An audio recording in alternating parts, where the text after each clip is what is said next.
Grace, 29, sits in the back row at her brother's Harvard graduation, fingers tight around a folded program.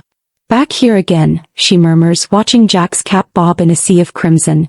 Up front, her parents sit in the reserved section. David Clark, founder of Clark Tech, chin high. Helen Clark, pearls perfect, smile sharper than the heels on her shoes. Grace can already hear her father's toast later. To Jack, the future. He inherits the company, the car, the city house. People will clap. Someone will say, "What a legacy." And someone will glance at Grace and ask, "And what does she do?" He breathes out steady. A waiter passes. A man steps aside. A stranger in a neat navy suit touches her aisle seat and says softly, "Miss Clark?" Grace turns. "Yes." He offers an envelope. "A delivery for you. Time sensitive." She blinks.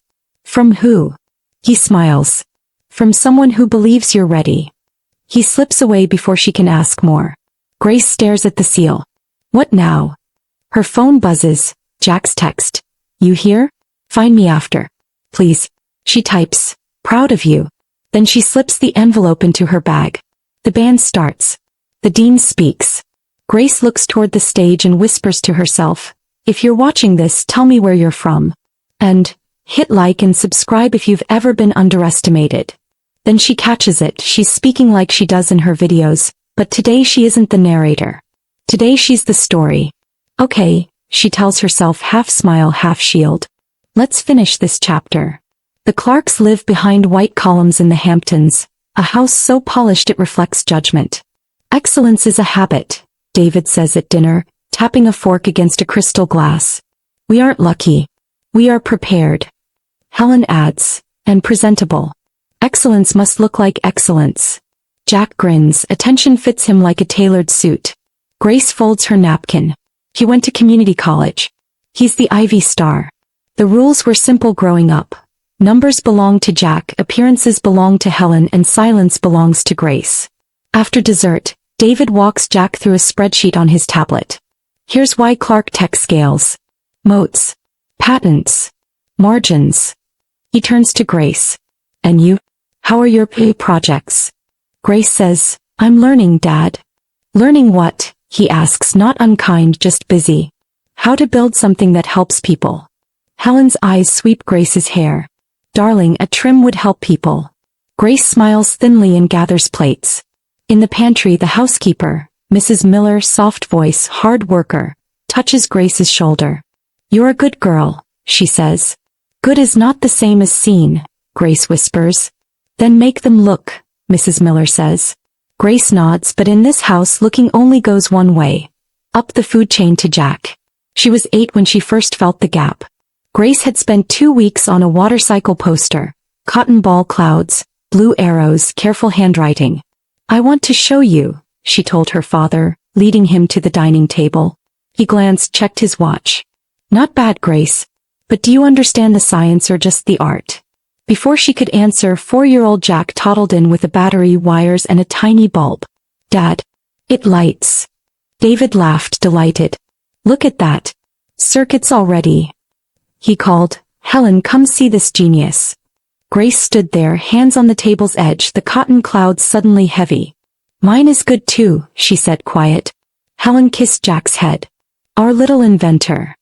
She looked over her shoulder at Grace's board. "Sweet dear. Next time less glitter." That night, Grace lay awake in her room listening to her parents praise Jack through the wall. "He's going to change the world," David said. Grace whispered into her pillow, "So will I," then swallowed the echo. She took the poster to school the next day and won a small ribbon. At home no one asked. By middle school the pattern was baked in. Teachers wrote on Grace's report cards. "Works hard. Needs to focus. Reads slowly." Her letters danced, numbers flipped. "I'm trying," she'd say. David would answer, "Try smarter." Jack would come home with a robot car or a coding ribbon. "Amazing," David would beam. One 8th grade night, Grace practiced a science fair talk on sound waves. "See these water ripples?" she told her family. "Low sounds make big rings, high sounds make tiny ones. It's cool." David checked his watch. "Projector tomorrow?" "Poster," she said. He nodded, already turning as Jack burst in with a laptop. Dad, I wrote a program to find prime numbers. 2 hours vanished into algorithms. When Grace finished rinsing cups, Helen gave her a once-over. For the fair, do something with your hair. And that shirt, too boxy. Grace bit her lip. Later, Mrs. Miller found her in the hall. Your demo is clever, she said. Different kinds of smart keep the world running. Grace looked up. They only clap for one kind. Then clap for yourself first, Mrs. Miller said. Grace laughed, watery and grateful. Okay. She went to bed repeating the words like a spell. Clap for yourself first. High school didn't soften the edges. It sharpened them. Jack skipped grades and slid into AP everything. Grace studied twice as long for half the score. B+, she'd say. David would clear his throat. In this family we aim higher. Helen would nudge a salad toward her. And we look higher too. Weekends, David took Jack to the office. Watch the dashboard, he'd say. Forecasts churn CAC LTV. Grace learned another language alone, light and shadow. She borrowed a camera from the art room and lost hours in the darkroom watching images bloom. You have an eye, Miss Brennan told her. Do the show. Grace brought a portfolio home. These got in, she said. Helen smiled. A nice hobby. Don't let it distract from real work. David barely looked up. The real world runs on engineering. Grace tucked the prints back into the folder. On the hallway wall, every family photo told the same story. David tall, Helen polished, Jack centered with something shiny, and Grace a step to the side, smiling so no one would ask her to move farther. At night she scrolled forums about reading troubles and whispered, what if there's a name for this? She didn't know it yet, but there was. And the name would not make her smaller. It would make her free. The crack came on a rainy school night. Grace went back to English class for a jacket she forgot and heard David's voice through the door. She's the weak link, he told the teacher. We tried. She just doesn't have the Clark mind. Grace froze, fingers on the handle. Her English teacher, Mr. Diaz, answered softly, she thinks deeply. She needs a different path, not less effort. David sighed. We'll focus on Jack. Grace stepped back into the hall, heart thudding. At home she said nothing. The next week, the counselor, Ms. Castillo, slid a checklist across the table. These patterns look like dyslexia, she said. Grace blinked. So I'm not lazy? Not even close, Ms. Castillo said. Let's ask your parents for testing. That night Helen waved a hand. We don't do labels in this family. David added, work harder. Grace looked at her shoes. I do. Then do more, he said. After they left, Mr. Diaz tapped the book on her desk. We adapt right here, he said. Audio first, then print. Chunk the page. You'll be okay. Grace whispered, thank you. Small changes made doors crack open.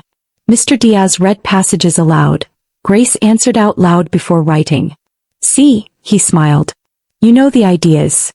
Miss Brennan, the art teacher, put a camera in Grace's hands. Tell stories with light. In the darkroom, Grace watched a face surface on paper and felt something steady in her chest. At dinner, David said to Jack, tell me about AP Calc. Jack explained integrals. David beamed. Helen turned to Grace. How was school? Good, Grace said. I made a photo that looks like rain singing. Helen blinked. That's poetic. David checked his watch. Don't forget SAT prep. Later, Mrs. Miller found Grace on the back steps. You look taller today, she said. I'm not, Grace laughed. Maybe inside, Mrs. Miller said. Keep it.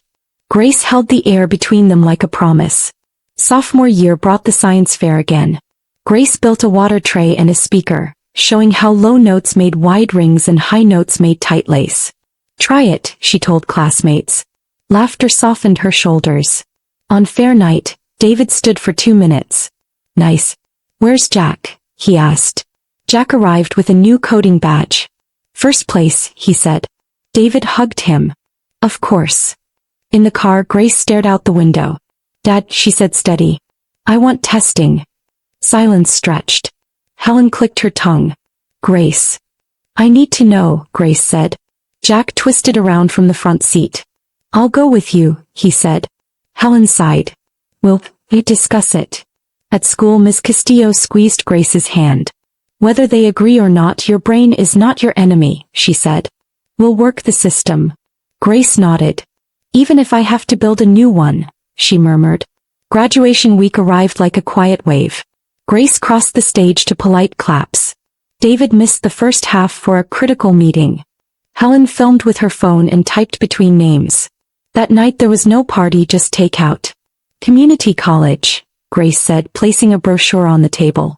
Helen's fork paused. Community. He said the word like a stain. David folded his arms. If that's the best you can do, then do it well. Grace looked up. I will. Jack bumped her shoulder. I'm proud of you, he said. Helen forced a smile. We'll cover gas money. Grace swallowed. I've saved some, she said. I'm moving into a small place near campus. David blinked. You can't manage alone. I can, she said. Mrs. Miller hugged her in the doorway. Sometimes you leave to be seen, she whispered. Grace carried the last box to the car and didn't look back. The apartment was the size of a thought. One window, a bed, a wobbly desk. Grace lined up 3 mugs like trophies and breathed. At orientation, a calm professor read her intake notes and said, let's test for learning differences. 2 weeks later, the evaluator smiled kindly. You're bright and dyslexic, she said. This explains everything. Grace laughed and cried at the same time. So my brain isn't broken? It's wired for patterns and pictures, the woman said. We'll give you tools. Text-to-speech, extra time, blue overlays for glare. Grace walked out under a sky that felt wider. She called Miss Castillo. You were right. She texted Jack. I have dyslexia. Okay. He replied in seconds. Proud of you. Tell me everything. That night Grace opened her laptop. Okay brain, she whispered. Let's work our way, not their way. In a beginner coding class, Dr. Adams noticed the way Grace solved problems. You skip the straight road and take the side path, she said, tapping Grace's pseudocode. You see structure in sound and space. Grace grinned. I think in pictures. That's not a flaw, Dr. Adams said. It's a tool. After class, Grace showed her how some websites made her eyes ache. Lines crowd, she said. Letters tilt. Dr. Adams nodded. Accessibility is design at its best. Want to explore? Grace's yes came out like a breath she'd held since childhood. They started small. A browser tweak to add spacing and adjust fonts on the fly. When the first version worked, Grace clapped once loud. It's real, she said. Dr. Adams smiled. Name it. Grace looked at the code on her screen. Phoenix, she said. Because it helps people rise. Grace lived between the computer lab and the coffee shop, headphones on, code flowing. Test this, she told classmates with tired eyes. Does the page feel calmer? It does, one said surprised. I can read longer. Dr. Adams pushed her gently. Add voice. Add color filters. Let users choose. Grace wrote nights and early mornings, then worked part-time at a photo studio. When Mrs. Miller called, Grace stood in the alley to talk. Are you eating? Mrs. Miller asked. Enough, Grace said, smiling. I'm building something. Helen texted once. Your brother got an internship at Mercer Tech, Grace answered. Tell him congrats. Then she turned her phone face down and added a settings panel titled My Way. People should be allowed to learn on their own terms, she said to the empty room. The empty room agreed. At a campus showcase, a man in a quiet suit lingered at her demo table. Mark Reed, he said, offering a card. I invest in tools that solve real pain. He watched Phoenix change a messy page into something gentle. Who built this? I did, Grace said. With help. Mark asked questions that felt like bridges. What if schools bought this? What if companies did? Grace swallowed. I wanted affordable. He nodded. Good answer. He leaned in. Investors will want your story. Are you ready to be Grace Clark, founder? Grace stared at her name on his card. The Clark part felt heavy. Maybe. I could use a pen name for now, she said. To keep my life quiet while I build. Mark smiled. Protect the work. What name? Grace thought of her grandmother. Sil Parker. Mark tucked the card back into his pocket and said, Oh, Val Parker. Let's talk seed funding. They met in a coffee shop that smelled like cinnamon and deadlines. Mark drew numbers on a napkin. A small round. Enough to hire 2 developers, not enough to lose your soul. Grace nodded. I keep control. You keep control, he said. He looked at her straight on. One more thing, when you're ready the world needs you, not just the code. Grace tapped the table. I've been the shadow my whole life. Mark folded the napkin. Then step into the light on your terms. She filed an LLC, Phoenix Tools LLC founder line reading his, Oh Parker. Dr. Adams hugged her. You did this. Grace whispered, we did this. She sent the first offer letters to 2 classmates. Come build with me. At night she practiced a sentence out loud, tasting each word like a new language. I'm the founder. Phoenix grew in careful circles. A school district paid for a pilot. It works, a teacher wrote. Kids who gave up are staying with the text. Grace pinned the email above her desk. Revenue trickled then flowed. She reinvested in features. Mobile, better voices, calmer layouts. She kept these Parker mask on in public. At family dinners, David talked market share with Jack. We'll crush these upstart accessibility apps, he said. Helen patted Grace's hand. How's your little tech support thing? Grace smiled. Growing. Jack texted under the table. Proud of you no matter what Dad says. She sent back a tiny phoenix emoji. Then the Harvard invite arrived for Jack's graduation. White card, gold ink, a note from David. Special announcement. Grace held the card in one hand and Mark's newest email in the other. We're ready for a bigger move. She looked out the window at a sky the color of fresh paper. Okay, she said to herself. Time to write the next page. The Harvard campus shined that morning, banners fluttering, proud families filling the seats. Grace, in a navy dress, sat quietly in the back rows. Helen waved to colleagues in pearls and silk, while David leaned forward to chat with Jack's professors. Grace clutched her bag where the sealed envelope waited. She told herself, this isn't revenge. This is truth. The dean spoke. The graduates marched.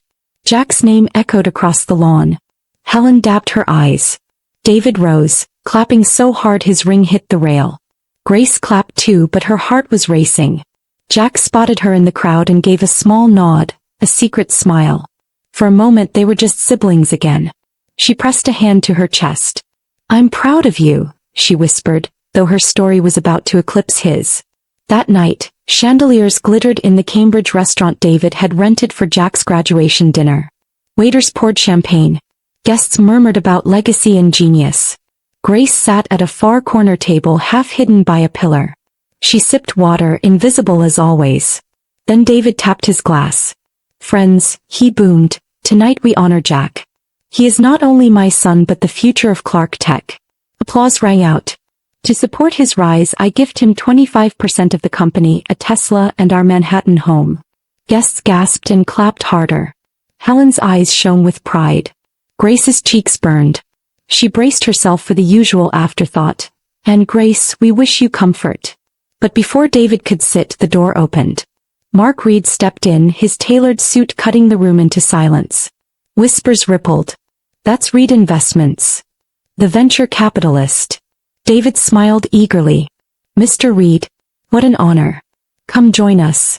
But Mark only nodded politely and walked past him straight to Grace's table. Chairs scraped as heads turned. Grace, Mark said warmly, placing a hand on her shoulder, the time has come. He pulled out an envelope and set it before her. The truth belongs to you now. Gasp spread. David frowned. Grace, what is this nonsense? Helen's hand froze around her glass. Grace stood, legs trembling but voice steady. Actually, Dad, this is exactly the right time. She walked to the main table, the envelope in her hands. Do you know Phoenix Tools? She asked. David snorted. A nuisance competitor. Accessibility toys. Not serious business. Everything, Grace said, laying down the documents. I am Phoenix Tools. I am Phil Parker. Silence fell so sharp it rang. Helen's fork clattered. Jack blinked. Then slowly he smiled. You. David barked. Impossible. You barely passed math. Grace's chin lifted. Because of undiagnosed dyslexia. The same one you denied when I begged for testing. I built Phoenix to help people like me. 3 million users worldwide. 200 schools. 1,000 companies. Yesterday we were valued at $210 million. The crowd murmured louder. David's face paled. Helen found her voice first. This is absurd.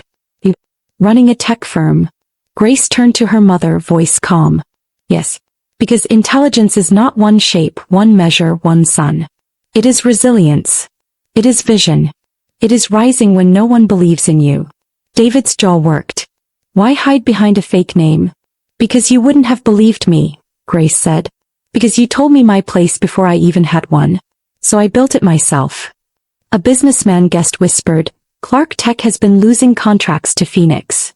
David flinched. Mark slid the last page forward. And now, Phoenix offers to acquire Clark Tech for $60 million. The room gasped. David stared, caught between anger and awe. Jack stood suddenly. I knew, he said quietly. All eyes turned to him. I knew she was Phoenix. He told me last year. And I kept her secret. Helen gasped. You knew. Jack nodded, smiling at his sister. I always knew Grace was brilliant. Just not in the ways you valued. He hugged her fiercely. You did this without anyone's help. You should be proud. Tears burned Grace's eyes. Applause broke out from a few guests. For the first time in her life, people weren't looking through her. They were looking at her. Seeing her. David sank back into his chair, face ashen. He muttered, Why reveal this now? Why ruin Jack's night? Grace shook her head. I'm not here to ruin anything. Jack deserves his celebration. I came because I will no longer let you define me as the disappointment. Tonight I tell my truth. He turned to the room. For 29 years I was the invisible child. Tonight I am not invisible. Jack squeezed her hand. And tonight, he said smiling, I am proud to be your brother. The guests clapped again, this time louder, more genuine. Grace exhaled, shoulders lighter than they had ever been. The next morning, David walked into Phoenix headquarters. The glass walls, adaptive lighting and open design startled him. You built this, he asked. Grace nodded. For people like me. For people you called weak. They discussed the acquisition terms line by line. David argued, negotiated, but finally leaned back, weary. It's fair, he admitted. Then softer, why didn't you tell us sooner? Grace met his eyes. Would you have listened? Silence was his only answer. This isn't about revenge, she added. It's about helping millions who struggle like I did. He looked at her differently then, not as the disappointment but as a force. In the weeks that followed, the deal closed. Phoenix acquired Clark Tech. David accepted a board seat. Helen threw herself into charity work for children with learning challenges, her public apology thinly veiled but real enough. Jack, free from the burden of heir to Clark Tech, applied to medical research programs. At the launch of the new Phoenix Foundation, Grace stood at a podium. We will find children like me sooner, she told the crowd. We will give them tools, not shame. Cameras flashed. Emails poured in. And for once the name Grace Clark wasn't whispered with pity. It was spoken with respect. Months later at a quiet family dinner, David raised a glass. To Grace, he said, voice rough with humility, who taught us there are many ways to be extraordinary. Helen added softly, and to forgiveness. Jack lifted his glass too. And to the Phoenix, who rises. Grace smiled, the toast wrapping around her like warmth. She had once been the shadow. Now she was the flame. The girl who was dismissed, belittled, underestimated. She had built something powerful from the ashes. And she finally understood. Her story had never been about revenge. It had always been about rising into her true self. Moral lesson. True success is not measured by wealth or approval, but by the courage to embrace who you are and turn your struggles into strength. Even when others dismiss you, your differences can become your greatest power. Where are you watching from today? Kindly hit like, comment and subscribe to this channel for more.